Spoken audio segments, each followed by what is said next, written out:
What's up, everybody? This is Snappy Plants here, and I'm gonna do a video on my plants. Just a quick update video, show you guys what's going on. Let's take a look at all these tissue cultured plants from Matt Miller at Flytrap store. A lot of them are doing very well. It is 91 degrees in here right now, and it was 102 degrees a few hours ago. But we have really cool nights so far. I'm sure it's gonna pick up later on, so I'm gonna need to figure something out, especially for the cephalotus, because I've never experienced it, but supposedly they don't do well when temperatures are above 90s, when they don't have temperature drops at night around the 70s. So, but we'll see. Maybe I have more resilient cephalotus, but maybe that's wishful thinking as well. Anyways, let's get on with it and show you guys these plants. A lot of these smaller plants are doing very well. I would repot the ones with 5 plants in them, but I don't really have space for that. I think I can fit maybe one more tray of plants and shift this over this way, or just put a full tray and have that one there and some plants over here.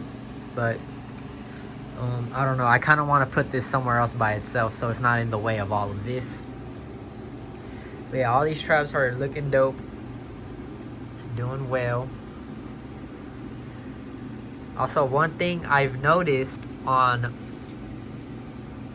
a few fly traps is the trigger hairs are off-centered.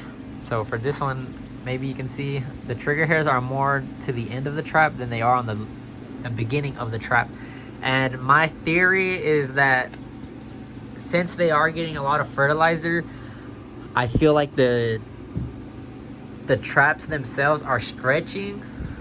So this end develops first as the trap grows, and then I feel like the beginning of the trap stretches longer with the fertilizer, and the midrib right here can't stretch with it, so it makes a huge curve, which is why they have arcs.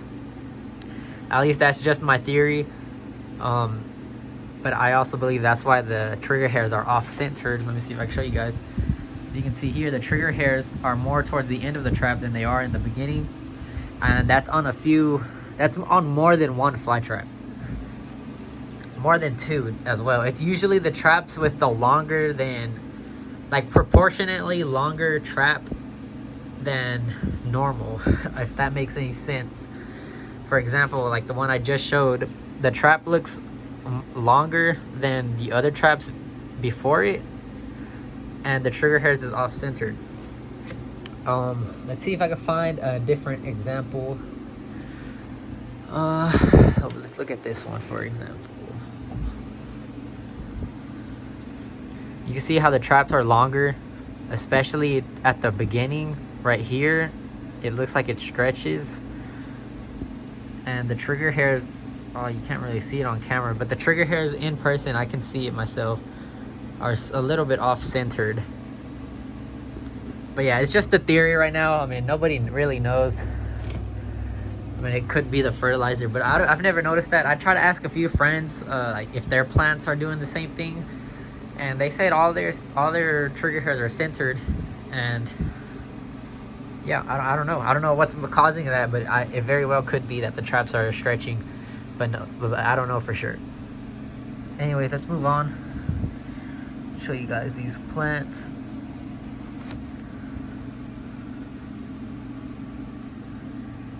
But if my theory is correct, that means we're getting longer traps, which is good, because that could be a possibility that we could get large traps, bigger traps with the fertilizer.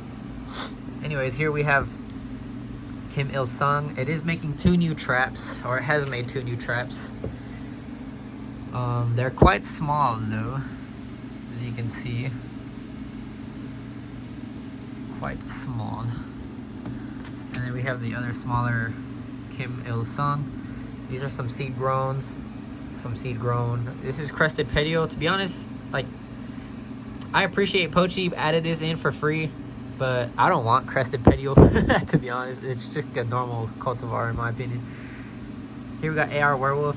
Hasn't done shit. Maybe there's just a couple of growth in there. Some AR werewolves over here. Here we have Triton. I did feed it some bloodworms, and sadly it is dying off, but oh well. Here we have Steel, SD Chronos, another Steel, St. Patrick's Beard, Triton, Cayenne, SD Chronos, Triton, St. Patrick's Beard. You can see the new traps right here. That one and that one. So they do open up first and then they continue growing until they look like that, which is pretty interesting. Here we got Cayenne again, pretty slow. Korean Melody Shark. Yeah, all of these are, well, no, I said that last time. All of these are Korean Melody Shark that I'm showing now. But these three are Cub Traps X Werewolf or Korean Melody Shark. So yeah, I'm gonna cut the video here because I did get a message that I need to respond to, so I'll be back. Okay, I am back. Now let's move on to the Cephalotus tray. Here we got Agnes. This is also Agnes. I'm thinking about doing a giveaway, but I'm not quite sure. My giveaways haven't been like up to my expectations. Usually my giveaways are you have to join my Discord server. If you guys don't know what that is, it's like a forums or Facebook group. It's just a server or group where I have a lot of plant friends, and we can all just talk about carnivorous plants, cephalotus, show them off, talk about just everyday shit that goes on in our lives. It's just like a forum group. And usually I want, in my giveaways, I want people to be active and reach a certain level, and the way you reach a level is through activity. I have a server bot that will monitor you guys' activity and then give you guys a level based on how active you are. And I think around 25 you get one entry. That's usually how my giveaways go, but there's only like a few people that ever make it. And there's one person that always makes it because he's always active as well. But it is not that hard, guys. You just got to be active, but I guess people don't have much to talk about or can't really communicate. I don't know. But yeah, I kind of want to do a giveaway, but I also want it to benefit me. If it's not benefiting me, then I really don't want to just give away free plants. Anyways, here we got some more Agnes. These are all just leaves right now. Agnes. These are some Flytraps. Wait, no, it's not. I'm tripping. It's a Cephalotus in there. Cephalotus pulling. Here we got Cephalotus pulling rhizomes or / rhizomes. As you can see, they're not doing too well, but that's because they were repotted not too long ago. This one's doing okay. These aren't the Cephalotus pullings, but here we got normal Cephalotus plants. Also, since it is 91 degrees in here right now, my phone might be overheating just a little bit, so I can't really see my screen that well because the safety feature turns down the OLED screen brightness. But anyways, here's some of the Cephalotus. This one I did sell not too long ago. I'm gonna ship it out on Monday though. Moving on. Let's look at this Flytraps over here. Oh, well, here's some Cephalotus, Brewer's Mighty Midget. And then we have, what is it? GJ Goliath. Some Flytrap seedlings. Only 2 survived, unfortunately. And then we have this plant. I already showed you guys a little bit, but I wasn't showing you guys for the plant. I was showing you guys the trigger hairs. So yeah, these traps are full-grown traps. I wouldn't say they're big. They're pretty typical. Typical fly traps get around 2 inches, or not 2 inches, 1.5 inches, and this is about an inch, maybe a little bit over an inch. But yeah, in this pot they do look big, and since their leaves are short, it makes the traps look even bigger, which I love. I love stout fly traps because of that. It makes the traps look bigger. Moving on, we got some smaller fly traps over here. Some typical Flytraps right here. This one finally recovering. It did horrible for a while. Some typical Flytrap. Diablo Rogue, open pollinated. Same thing. Cup Traps, X Werewolf or Korean Melody Shark. Open pollinated Diablo Rogue. Some seedlings. More typical Flytrap. I accidentally set off that trap yesterday and it's already open, which is nice. You guys can read the tags. If there's no tags, they're either seedlings or just normal typicals. Sunrise.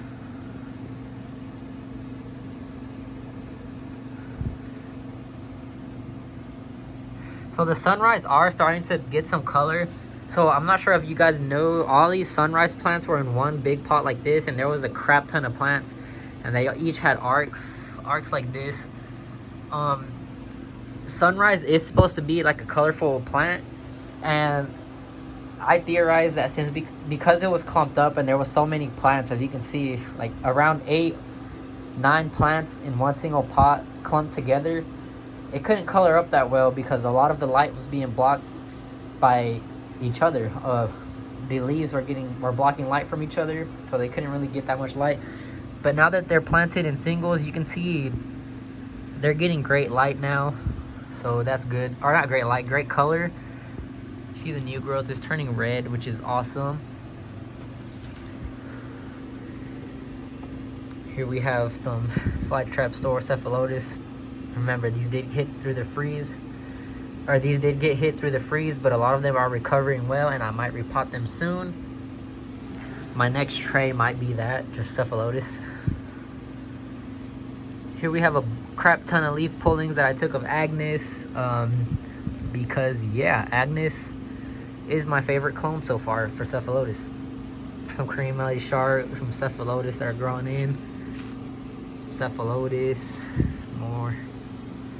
Here we got Big Boy, another cephalotus tree type of thing going on.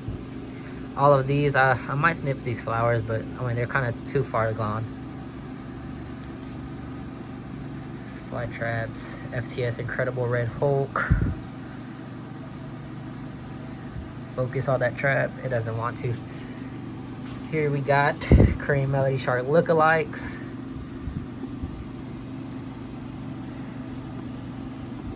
And then Korean Melody Shark. No, this is still a lookalike. This one's Korean Melody Shark. Some seedlings. And yeah, so now let's look at here. Just give me a second though. I need to blow my nose right now. Okay, I am back. Let's take a look at this cephalotus. This is my Agnes clone, my biggest Agnes clone. As you can see, it's not that big right now. That's because I divided it up and everything, and I wanted to redo this mountain, more like a mound. But yeah, you can see the corner cephalotus are growing pretty well, and of course the main one up here. The leaf pulling is still alive. Again, I mentioned in previous videos that the leaf pulling did strike, but it hasn't grown anything new other than roots, as far as I know. But yeah. Also, I want to talk to you guys about food. So you might be using bloodworms, but I don't know if you see my previous video where I was feeding my plants bloodworms. Those bloodworms were huge and they were juicy and thick as fuck. Those bloodworms were they weren't freeze-dried bloodworms, and there are some good freeze-dried bloodworms. My favorite brand of bloodworms is this is Tuberfix worms, but it's this brand, Hikari brand. Their bloodworms are still bright red and plump. You might cheap out on some bloodworms and they just look like brown little, basically dust sticks. I looked at one of my old videos, my feeding videos, where I had just the cheapest bloodworms you could find, and those are absolutely horrible. I feel like they have no nutritional value. But the Hikari brand bloodworm, they still look plump even though they're freeze-dried. Or you can try the bloodworms that I've been using lately. Those big thick red ones, those are just freeze. They're not freeze dried. They're just frozen. And yeah, as you can tell, they're still plump. They're still juicy, and they're huge. I fed my plants in them, and they're doing well with it.